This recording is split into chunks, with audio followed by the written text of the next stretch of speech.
r/Nosleep. Posted by u/Born Beach. If you see a creature coming down your chimney, you need to read this as a matter of life and death. I need to talk. Like, I really need to talk. The trouble is, I don't have anybody I can talk to. My family's estranged, my friends are all gone, and the authorities think I'm a lunatic. It's just 5 days from Christmas, and I'm alone. Isolated. If I don't get this off my chest though, I'm afraid it's going to start festering in my mind like a decaying carcass. I'm afraid it's going to sink its teeth in. So I'll talk to you. All of you. It's not perfect, but it will do. My name's Terrence Sims. I'm sitting in my rocking chair, rifle draped across my lap, in bloodstained pajamas that still reek with last night's piss. I haven't slept in 2 days, and I might not sleep for 2 more. Last night something came down my chimney, and I think it's coming back. I'm getting ahead of myself, so let me paint you a picture. I live alone, up in the mountains where the pine trees are draped in snow, and the rivers are an icy blue. I could be a bit more specific, but I don't think it's warranted. Besides that, I like my privacy. All of this to say, where I am isn't important. What matters is what I have to say. I'm a researcher. Or at least, I was once upon a time. My funding has long been cut, and my job along with it, but I've stayed out here because I believed in the research my team was undertaking. It was revolutionary. It meant the possibility of bridging worlds, of seeing new forms of life. Now I'm terrified that research has found me. You've probably heard of monsters, or urban legends, of things that claw at our imaginations and lurk in the dark recesses of our minds. Perhaps you've even felt one. They wait there sometimes, prowling just beyond our vision, tearing at the fabric that holds our realities together. Desperate. Hungry. My job was to study these beings. I was tasked with developing an understanding of not only what they wanted from us but how to gain access to their world, the place beyond the veil. Needless to say, I wasn't successful. The organization I worked for, the facility, poured millions into my ideas and wasn't forgiving of my failures. When my theories came up short, they cut ties with me, he cut ties with me.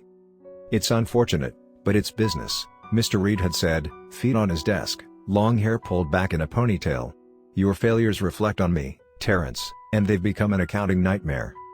I had begged him. Groveled. It didn't matter. I was terminated along with my research, and when you're studying the kind of things I am, they don't want that information leaking out into the world. It's what they call a liability. So I was blacklisted. Facility teams picked away at my reputation, whispering in the back corners of universities and at the water coolers of laboratories. My name became synonymous with paranoia and madness. I was a laughingstock among my peers. A joke? It was the end of my life. Only one person cared to associate with me afterwards, a junior colleague and a brilliant young man named Alexei Asimov. He believed in the research nearly as much as I did, and luckily for him, his name wasn't attached to the project. When the facility pulled the plug and dragged my name through the dirt, they simply moved him to a new department, and that was that. Despite it, he spent his vacation days returning to the mountain, assisting me with further study whenever he could. Until last year, when even he abandoned me too. But now I've shown all of them. I've proven they were wrong, dead wrong. It's here. He's here. I always suspected he lived among these mountains, or at least that his bridge was located within them, but I had given up hope for so long. It had been years, after all, damn near a decade. They called me absurd. Insane. Then, last night everything changed. I was lying in bed, winding down after logging the readings on the temporal measurement equipment, when the cabin shook. At first, I thought an avalanche had struck it, but then I heard it, a clatter of hooves upon the roof. I shot out of bed, my breath trapped in my chest and my body cold with sweat. I sprinted to the closet and pulled out my hunting rifle. Outside, a blizzard howled, but all I heard was the voice, a menagerie of tone and emotion, high and low, guttural and smooth. It rang out from above me. Ho ho ho. My first thought was to contact the facility, but my satellite internet wasn't functioning in the storm. Even if it were, I knew better. I was too far. Too isolated for help. The mountains I study in are remote, and the cabin even more so. It was chosen for its seclusion as a means of observing the being known as the Sleigh Father, but the circumstances were meant to be different. Much different. Above me, the ceiling creaked, and dust drifted down from the rafters. Boots crunched upon the snow-caked roof. You always think you'll know what to do when the moment comes, that your training will kick in, and you'll just go through the motions like some kind of pre-programmed robot. I wish that were true. I really do. I couldn't move. I couldn't think. I'd spent the better part of my career chasing that monster, and now that it had found me, I was lost. My fingers played against the trigger of my rifle, my mouth dry, and my eyes latched open. Inside of me, my body thrummed with terror. My fight-or-flight response oscillated between cowardice and impulsive foolishness. I was paralyzed. Alone. A chorus of chattering pierced the screaming wind. It came fast and jittery, like a ticking clock marking time in microseconds. I knew what it was before the hoofbeats followed. It was them, the creatures the Sleigh Father commissioned in the first days when people still feared the night and all the horrors within. 8 abominations, stitched together by the innards of mutilated children. Their agony acted as his gateway, his bridge between worlds. The souls of the children lived on in the beasts, while their vacant spirits stalked the earth, lost and hopeless, seeking the missing piece that would finally grant them rest. Their tortured existence was his link to our reality. The Slay the abominations drew, his bridge. The thought shook me from my trance. I'd spent years waiting for this, a chance to see the other side, to see other worlds. I had to act, so I lurched forward, moving through the lonely cabin while the Sleigh Father's footsteps creaked above me. Ho ho ho.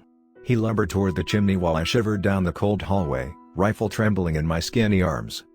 It took me only a few moments to reach the living area, and when I did, I settled there, just behind the corner of the wall. I kept my gun leveled at the fireplace, and my eyes plastered open. A crackling blaze danced in the hearth. It cast the sparse furnishings in an orange glow, throwing shadows across the loveseat and the messy desks. The night became still. The snowstorm quieted.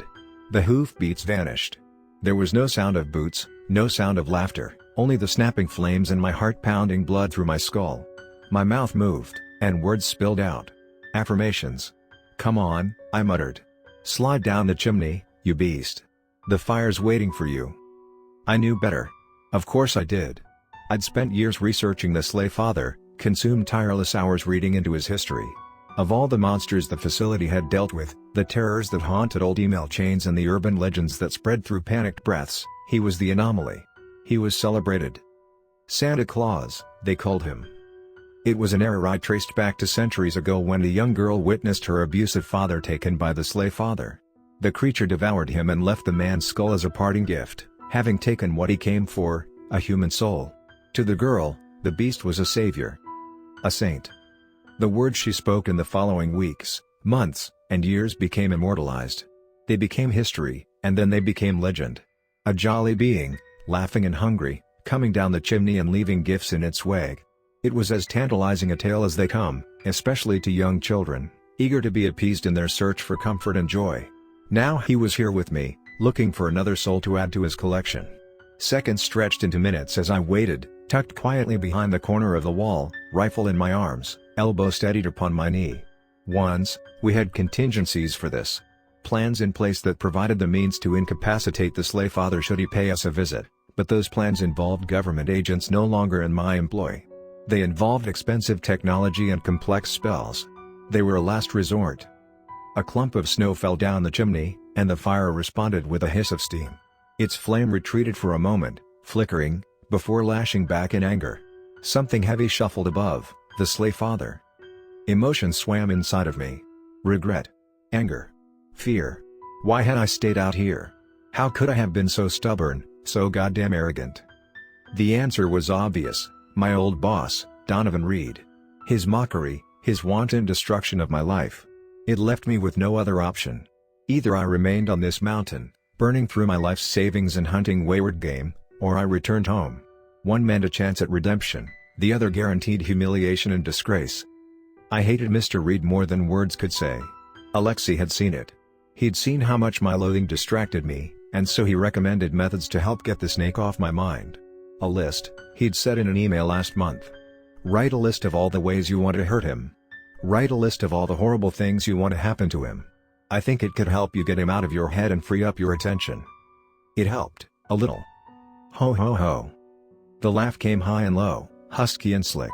A crunch followed it, like something digging into brick, and panic found its way into my bones. Dust and debris fell into the flames. The Sleigh Father's legend was explicit in his form of entry. If possible, it was always the chimney. A grunt came down the flue, followed by more pebbles and stones. Then, the cabin shook. It was as if something heavy had jumped from the roof, and what comes up must come down. A pulverizing cacophony filled the night like cannon fire. Rubble tumbled into the blazing hearth while the bricks of the chimney bulged outwards, crumbling as something massive shot down it. I barely brought my rifle on aim before a figure crashed into the flames. Burning logs shattered with a thunderous crack, plunging the cabin into inky darkness. Wooden splinters ricocheted around the room like blazing shrapnel, their slivers slashing at my face and tracing my skin in searing agony. I swung back behind the protection of the hallway wall, rifle clutched to my chest. My thoughts raced. This couldn't be happening, I said to myself. It couldn't. I slammed my eyes shut, trying to get my out-of-control breathing back in line. I was hyperventilating. Panicking. I had to calm down because if I didn't, I would start making impulsive decisions, and impulsive decisions were a good way to die. I opened my eyes. The fire was gone. I could barely see a thing. A short distance away, boots groaned against hardwood, kicking past broken logs in the hearth. My finger quivered against the cold steel of the rifle's trigger, and I desperately wanted to pull it, but I knew that if I did, then it was over. Either the Sleigh Father would die, or I would. The odds, I decided, were not in my favor. So I waited. A piece of me, infinitesimally small, wanted to see him, wanted to flick on a light or blindly fire into the darkness. I wanted to witness the monster that possessed my life for so long, if only for a second. But I didn't. It's not worth it, I told myself. It's not worth it. The footsteps stalked to the window, dragging something heavy behind them. Against the faint light of the moon, I made out the Sleigh Father's silhouette. He was tall, inhumanly so. His neck craned forward, pressed against the top of the high cabin ceiling. A cloak was draped across his broad shoulders, and from his head slumped the palm of a stocking cap. Beside him sat a large sack.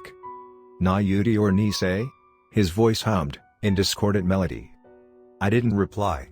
It seemed impossible, but a part of me held on to the belief that maybe he wasn't speaking to me. Maybe he didn't know I was there. It was just a monologue, perhaps, words for the night. I raised the rifle, aiming it toward his massive figure. I could do it now, I reasoned. I could pull the trigger and hopefully make this nightmare disappear. Ho ho ho. The silhouette turned, its face masked in shadow, save for a single glint of bobbing light. "Kari fool white EHT hat," it said. A cold breeze swept across me, and suddenly my fingers burned with agonizing frostbite. My rifle clattered to the floor while my hands trembled in pain. "You'll talk AERE out." What do you want?" I stuttered, stumbling backward. My feet croaked on the floorboards as I came up against the back of the hallway. My heart hammered. Tears filled my visions as I cradled my cold hands against my stomach. "Please," I whimpered. "Nagi?" he sang. "Orny, say." "And nice," I said. "I'm a good man. I just wanted to learn about you." The words stumbled out of my mouth like lemmings falling to their death. "I don't mean any harm. I swear." The footsteps creaked closer, and as they did, the silhouette vanished from the window's moonlight. All that remained of it now was sounds it made. I listened intently to the burdensome echoes of boots on hardwood and the heavy scratching of coarse fabric being dragged across the floor. Ho ho ho. He was close. So close. I slammed my eyes shut, waiting for the inevitable, waiting to die.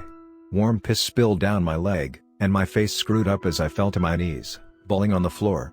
"Please," I begged. "I'm a good man. I told you, please." The rumble of footfalls stopped, and in their place came the sound of rustling fabric, like somebody opening a sack. "Nisei, yus, eh?" A dim light formed, radiating out of a burlap bag some 5 feet away. Behind its glow, I could make out a white, singed beard hanging over a red suit.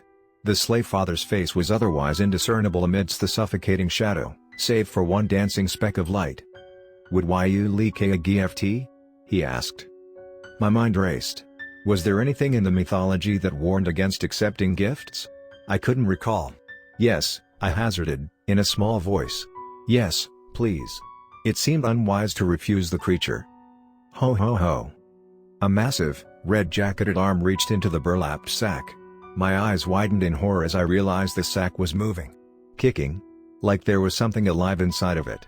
Muffled screams followed, and the great arm pulled back, clutching a man by his long, blonde hair. The man thrashed and whimpered. Tears soaked his pale face. Our eyes connected, mine and the man's, and something ran through me. It was a feeling I'd never experienced before, a mixture of dark excitement and absolute loathing. "You," I said slowly. The light from the sack was dim, but to the man, it was all he had known.